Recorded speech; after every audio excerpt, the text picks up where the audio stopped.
Students, you have to take care this particular fact with more clarity in your mind. That is, before obtaining the global stiffness matrix capital letter K, the order of individual element stiffness matrices has to be modified. The meaning of my just said sentence is, original order of global stiffness matrix will be 6 cross 6 because in this particular beam structure there will be 3 nodes and at each node there will be 2 displacements. So 3 into 2 is equal to 6. Hence 6 cross 6 is the order of global stiffness matrix capital letter K. But the order of individual element stiffness matrices is 4 cross 4.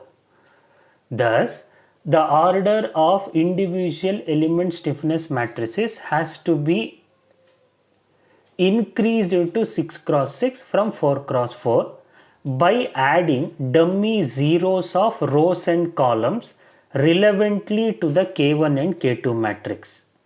This means in element E1, the nodes that are present are 1 and 2 and the node that is absent is 3.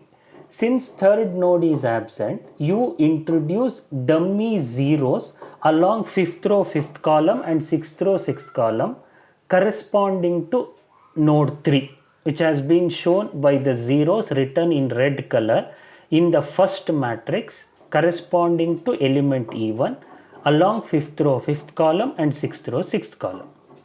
Similarly, for element E2, the nodes that are present are 2 and 3 and the node that is absent is 1.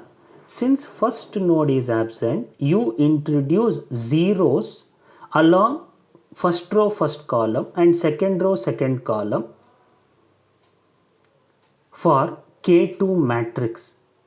This has been clearly shown by writing the zeros in a red color pen along first row first column and second row second column. Whatever the answers you have got for K1 and K2, those numbers you write down as it is without doing anything at the relevant locations in K1 and K2 matrix. By observing K1 and K2 matrix, this will become very clear in all of your mind.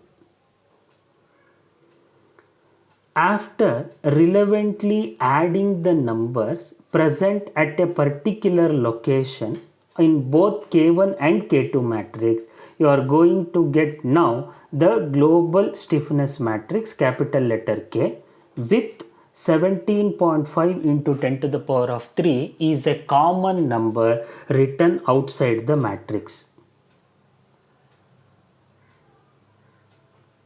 After obtaining the global stiffness matrix, now you are going to write down the global displacement vector and global force vector as follows. The equation for global displacement vector is represented by capital letter Q equals Q1, Q2, Q3, Q4, Q5, Q6.